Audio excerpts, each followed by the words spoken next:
Hello, it's 6:30 on Tuesday night, so it's time again for what we're reading. I am very excited. I've been thinking about this conversation with my guest tonight since I met him at the Ada Library. He came in as a patron, um, bringing me his book that he wrote. And I'm going to hold it up here, and I'm going to hold it up many times. Kilroy Was Here by Brett Allen. I have with me former captain in the Army Cavalry. Did I get that right, Brett? Yep. That's very important to get it right, and I do not mean any disrespect. I want to first of all thank you very much for your service in Afghanistan. I can't say that enough. And you did how many terms over there? I did one tour, 2009. You were there for 4 years, or is that just the? That was how long I was in the Army. I was only in Afghanistan. I landed in Afghanistan on Christmas Day 2008, flew out Christmas Day 2009. Okay, wow. And coincidentally, the protagonist in your fiction book that takes place in Afghanistan during the war also flew in on Christmas Day. Is that correct? Yep. Well, I know it's correct because I'm reading it. Yeah, the novel is loosely based on my own experiences there. It's a kind of a dark humor take on the war in Afghanistan, and there's a lot of most of the book is based in some type of fact of things that happened while I was on deployment there. And your protagonist is he comes in as a Lieutenant Rye. Yep. And so yeah, your last name is Allen, so it's definitely not you. Definitely not. It struck me, you write in the first passages, and I'm not giving you anything away yet because I'm early on, but you compare how it's different flying into Afghanistan to soldiers, storming the beach in Normandy or being dropped into Vietnam. Explain how those things are different. Well, it's just it was anticlimactic in a way. If you've been in the military, you've heard the phrase "hurry up and wait" is pretty much the standard procedure for anything you do. So there's a lot of rushing around to get there. You take a C-130 in, you fly into Bagram Air Force Base. It's a nice, pleasant landing. You get out, you file off the plane, you go to where you're going to be billeted for the next 2 weeks, sometimes more. I was in Bagram Air Force Base for a month before we finally got to our forward operating base. That was a little bit more rural and farther away from the main body of the Army. But yeah, it's just it's a very slow build compared to what you hear about and what you read about from previous conflicts. Right. I love what you called the forward operating base in your story and how it got its name. Do you want to tell that story? Because it's from the beginning. You can tell that. Okay. Well, to be fair, I changed the base's name. So the base was that I was on was FOB Alternator. The base in the story is FOB Alternator. Normally, bases are given names based on casualties that have happened in the war or soldiers that have passed away. But this particular base was named because a platoon of scouts had gone out to recon an area, and the alternator on their Humvee had blown out. So they just set up camp where they were, and it developed into this base known as FOB Alternator. So it cracked me up when I read that. It really did. You write very well, very funny. It put me in mind, when I was telling you this before, of Catch-22, kind of a Joseph Heller take where what's happening is very serious. I mean, I do not think for a minute that you're being disrespectful about the sacrifice and what's happening there, but also with humor, that it feels like you would have this humor no matter what was happening to you in any situation. Is that fair to say? Yeah. First of all, the comparison to Catch-22 is probably, for me, the biggest compliment I can get, because that was one of my favorite books and kind of the inspiration for wanting to write in this type of genre. But yeah, the humor, for me at least, it got me through the deployment, and it helped get a lot of guys to the deployment. I mean, you're there, you're working 7 days a week. Most of the time, from the time you wake up to the time you go to bed, you're working or you're actively engaged. So you got to find the humor in situations, or you're not going to survive it. Well, you certainly did, and it shows in the book. And I'm going to say right off, I'm sorry, I'm not usually a reader of war novels. It's not usually my thing. A lot of people are. I was just helping a young man in the Amy Van Andel library today, a teenager whose parents looked at me and said he wants to read about war. What can I give him? And I'm not all the way through, Brett, so you can tell me, is this suitable for a teen or? Older teenager, probably. Okay. There's some curse words in it. I tried to be real to the way people in the military speak. But I also tried to tone it back so that it wasn't overly offensive or unnecessary use of that type of language. Gotcha. And I'm sensing, because this is war that we're talking about, that it's going to get dark. Yeah, there are some dark spots in it, but I try to, even with the dark spots, patch in some humor or pull the reader out of it fairly quickly. That wasn't what I wanted to be the focus of the book. I read a lot of military fiction. A lot of it is the typical kicking in doors and action. But that's just not what I wanted to focus on with this book.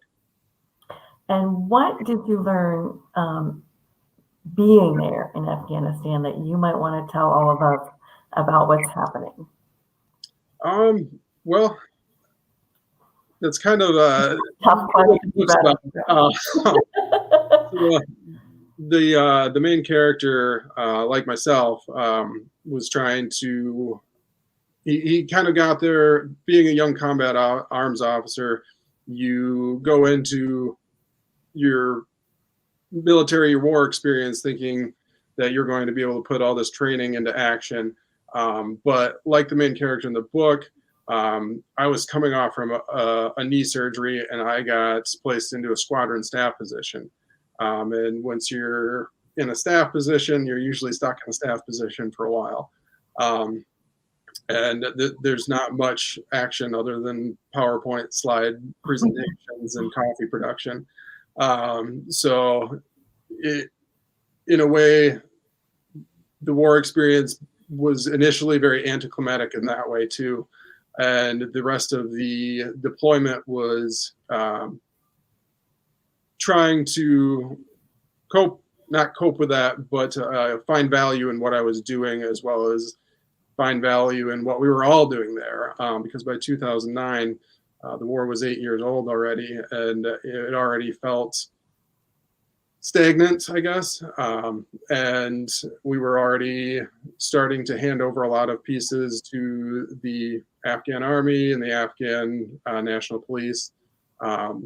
So you can see how long that process has taken, being 2001, and we're now, or 2021, and we're now just pulling out. So yeah, it was a lot of just kind of trying to find the meaning of it all. So. Well, I think it's a wonderful book to read if you are searching for that or searching for the experience. It's Kilroy Was Here by Brett Allen, and you can check it out from the library. It's in our local indie collection. However, I would say buy this man's book. If we want to buy your book, Brett, how can we buy it? Well, you could go direct to the Amazon page. It's up on Amazon. You can get it in both ebook and printed.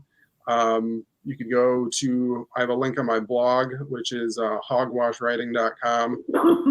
There's some ridiculous stuff up there, so you can check that out. Or you can go direct to the publisher's website.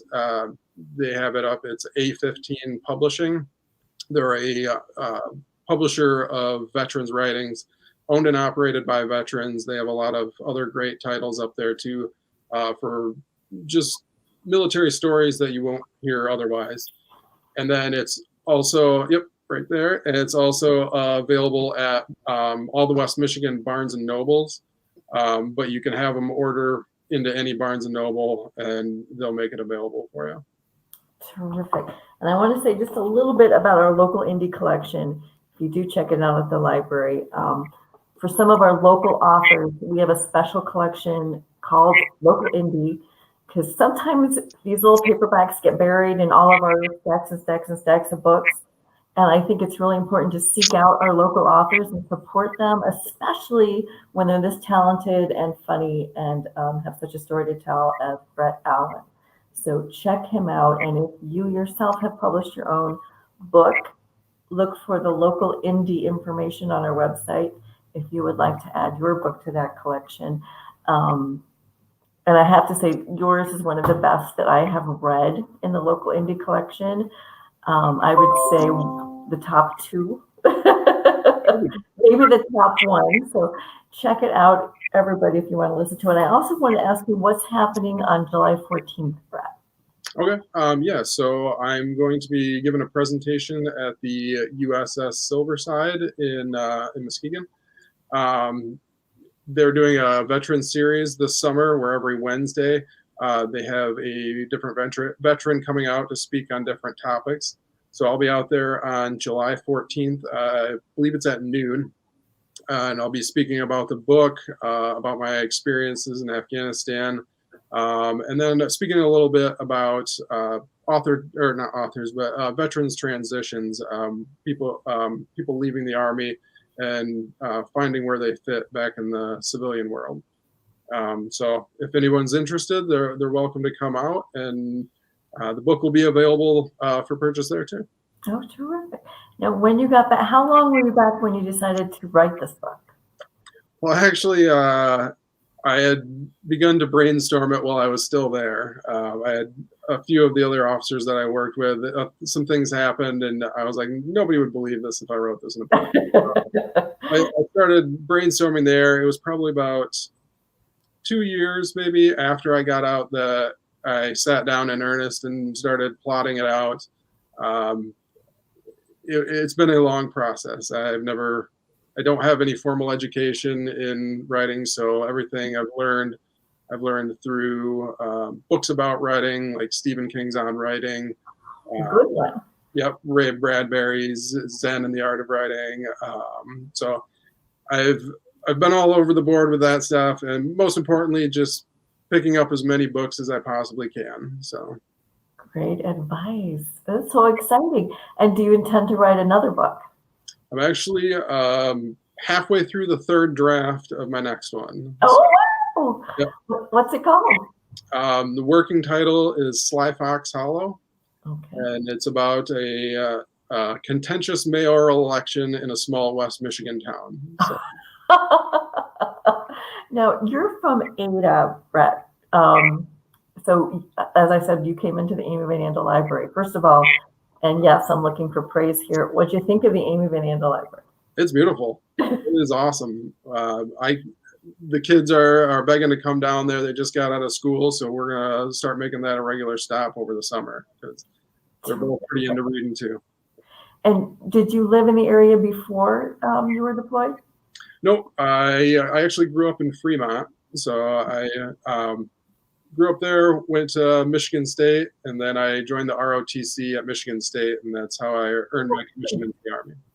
And what was your major at Michigan State? Supply chain management.